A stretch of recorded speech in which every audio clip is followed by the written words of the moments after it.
Before I deep dive into this review, I want to say thank you guys so much for this last video. I think you guys got me to 2.1k views, which, I mean, I'm a small timer, so that's a lot for me, and I think you guys got me 61 likes. I appreciate that a lot, more than you guys know, honestly. Actually, fuck saying I appreciate y'all. I thank y'all, and I'm grateful for the views and for the likes, and for anyone who subscribed after watching that video. And for the ones who didn't, I hope you subscribe now with this review, because we got, I wouldn't say a lot to talk about, but we got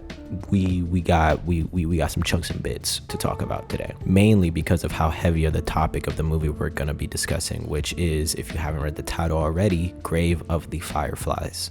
Look, as a man with a lot of little sisters, this movie hit fucking hard, gang. I ain't gonna lie. Like, usually I try to make these reviews,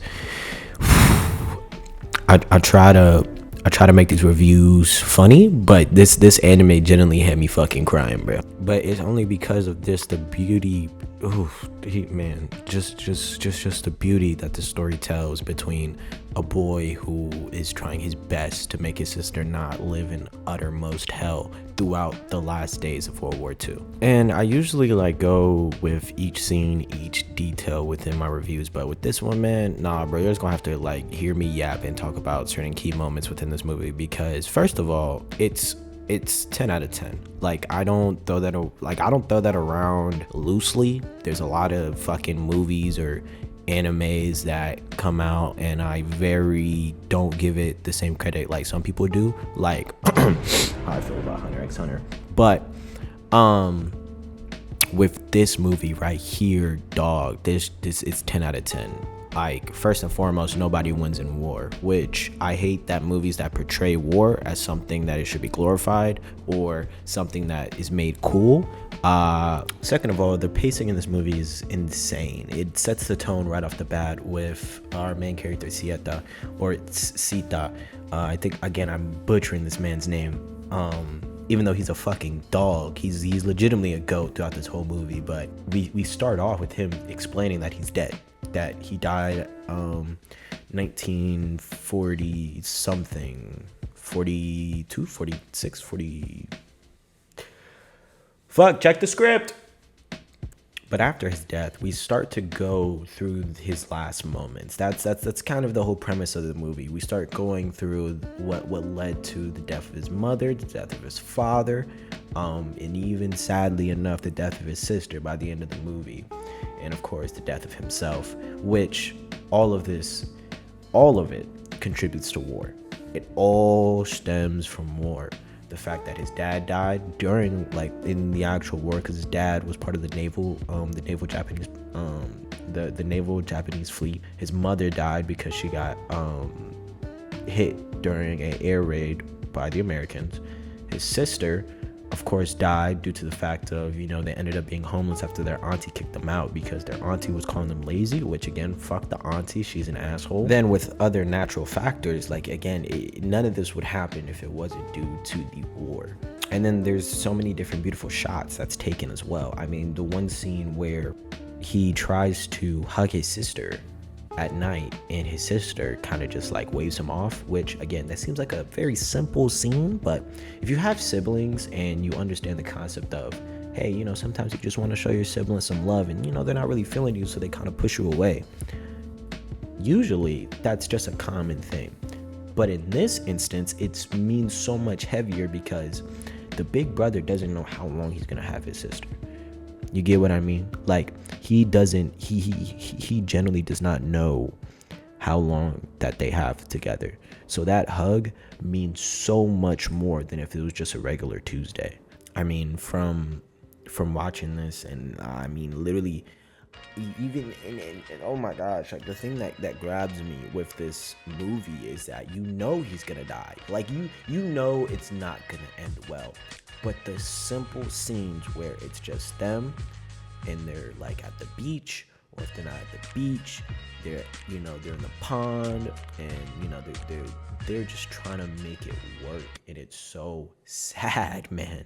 Not even for the actual visuals that they're showcasing, which in their own right are sad, but you gotta think this was someone's life, and if I'm not mistaken, this was based off a true story. So this was someone's last days. Their last days was them trying to manage and save their own sister and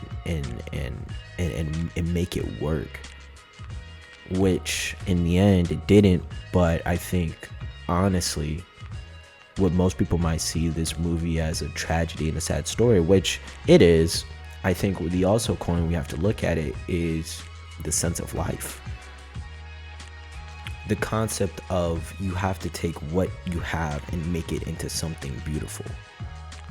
For better or worse, I don't think anybody wants to be put in a position where they end up fucking homeless and, you know, end up in a spot where they have to steal and have to, you know, crash out every bit and every second just so they can get some medicine for their sick sister. But you can definitely give credit towards the want to create a cave and making the cave into a house, a home. That's admirable and honorable from a young man who in this movie he's only 14. I give all props, and honestly I give all like cosign for what bro has done. And I don't get why some people glorify war. It annoys me and it bothers me, especially during these times, because, you know, in America we talk about it, quote unquote, but it's always in the end for the people. At least it's never good. There's no good that comes out of it, and this movie showcases it in so many different levels and so many different symbolisms. I mean, the literal umbrella, which I don't know if they did this on purpose, but the umbrella has holes in it. So even when he and his sister are trying to walk through the rainy days and they have the umbrella over their head, there's still holes and things get teared through. And I feel like that caters to trying to live a normal life when your whole country's at war. Everything's rationed. Everybody's going crazy. Everybody's acting an asshole. It is horrible way to live in any it's just it is such a crappy condition to be in. And I'm going a little bit off my notes here, and I'm kind of just spit rambling now, but I really wanted to get this review out, and I really wanted to get my opinion out there so you guys could hear that war has no victors. Victors are never found in war. And I am super proud and I am super happy to know that this movie exists, and I'm glad that Studio Ghibli was, you know, allowed to put this movie out for the whole world to see, because I know, especially during the times, I mean, hold on, wait, I think this movie came out in 1988, if I'm not mistaken. 1988, this movie dropped. 1988, man. And it's revolutionary. Again, I don't have as many jokes. I don't have any one-liners or punchliners to come off this review. I just wanted to put this out there for awareness, for you to, for one, love your family, man. Love your family. Please go tell somebody that you love them. Two, please live your life. Live your life in simplicity, because that is going to be the best moments of your life. I feel like we try to get caught up and get stranded in the whole concept of we got to live luxurious so we can feel alive.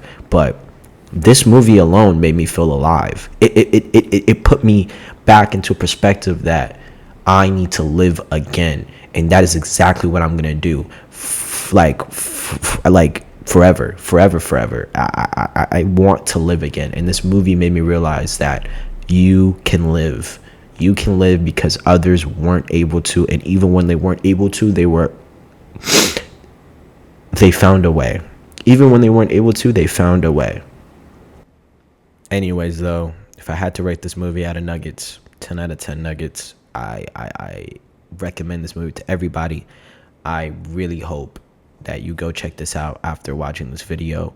Again, not really my usual scene by scene type of review, but I feel like there was just more symbolism and more topic to discuss than going scene by scene. But God bless you all, and I cannot wait to catch y'all in the next one. Peace.